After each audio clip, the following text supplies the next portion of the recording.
La pleine forme physique avec un corps athlétique. La quarantaine passée, aucun signe distinctif apparent ne montre qu'il est diabétique. Au détour d'une analyse de glycémie, il apprend la triste nouvelle. Depuis 7 ans, ce brave homme lutte contre la maladie. À un moment donné, je passais, le clair de mon temps à aller tout le temps uriner. Donc c'est suite à ça que je suis allé consulter. Je suis allé voir un docteur. Et déjà au départ, j'étais pas allé voir la bonne personne puisque on me disait que c'était un palu et on me donnait d'autres soins. Donc il a fallu que un de mes jeunes frères aussi médecin me demande d'aller faire ma glycémie. Donc c'est suite à ça qu'on a vu que le taux était vraiment élevé. Et c'est à partir de là que j'ai commencé par prendre des précautions par rapport à tout ce qu'il faut pour être en forme. Selon l'Organisation mondiale de la santé, il existe 2 types de diabète et les signes cliniques sont variables d'un individu à un autre. Vertige de tout cela bon ay toto est bon et bien mais analyse les bien amado diabète est 1,83 so il a no de diabète.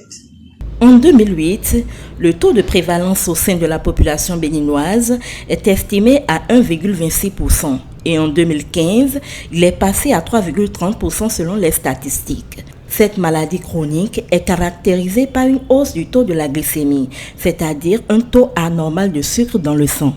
C'est une maladie chronique et qui est liée à un défaut d'action, c'est-à-dire un défaut d'action ou un défaut de sécrétion d'une hormone qu'on appelle l'insuline, qui est une hormone qui, à la base, sert à stocker le sucre à l'intérieur des cellules.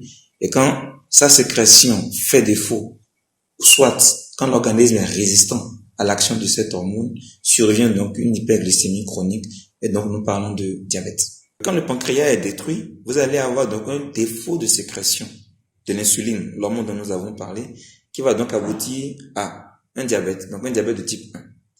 Le diabète de type 1 atteint l'individu jeune.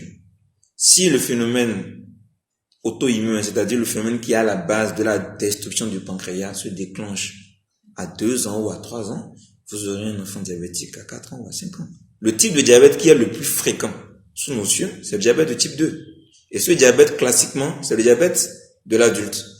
L'élément initial n'est pas la destruction du pancréas, mais plutôt la résistance du corps à l'action de l'insuline, qui est dans un premier temps bien sécrétée. Mais le corps résiste.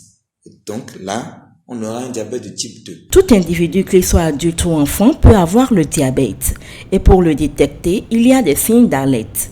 L'une des problématiques les plus importantes quand on parle de diabète, c'est le dépistage. C'est très très important. Vu à un stade un peu évolué, évidemment le diabète a des signes d'appel. C'est ce qu'on appelle des signes d'appel. Les signes d'appel du diabète, c'est essentiellement polyurie, donc le patient il urine tout le temps, il urine fréquemment, il boit beaucoup d'eau, donc chez nous on parle donc de polydipsie, il perd du poids, devenant de plus en plus mince, donc on parle d'amaigrissement, et dans certains cas, il mange beaucoup, on parle de polyphagie.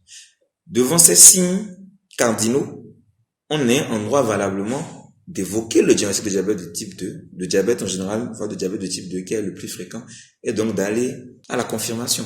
Pour vivre décemment avec ce mal dont aucun remède n'existe scientifiquement pour en guérir, faut donc privilégier une saine hygiène de vie et de nutrition. La pratique d'une activité sportive de maintien est souhaitée. Donc à partir de 40 ans, il est de bon ton que tout adulte aille faire au moins une glycémie par an, même quand c'est normal, même quand il n'a pas d'antécédent, parce que je reviens là-dessus, le diabète, ce qu'il y a d'important là-dedans, c'est le dépistage, parce que c'est une maladie qui évolue à bas bruit. J'en veux pour preuve les chiffres de la Fédération internationale du diabète qui estime que en Afrique subsaharienne, 3 patients diabétiques sur 4 s'ignorent. Il faut juste prendre conscience qu'il faut manger sainement. C'est ça, c'est le mot. Il faut manger sainement, avoir des activités physiques agréables qui vous plaisent, bien sûr, qui vous permettent également d'avoir un bien-être physique. Mais dans le diabète, la prise en charge du patient doit être globale. C'est-à-dire, certes, il y a des médicaments, mais avant les médicaments, il y a un certain nombre de comportements, un certain nombre d'habitudes que le patient doit corriger. Et ces habitudes sont sur le plan alimentaire, donc il doit assainir son alimentation. Sur le plan de l'activité physique, il doit augmenter son niveau d'activité physique, donc réduire la sédentarité. Donc, changement du mode de vie d'abord, médicaments ensuite. C'est comme ça le de traitement. Plus de 347 millions de personnes dans le monde souffrent du diabète, une tendance qui ne cesse de s'accroître à un rythme vertigineux. Ce chiffre peut passer au double d'ici 2030.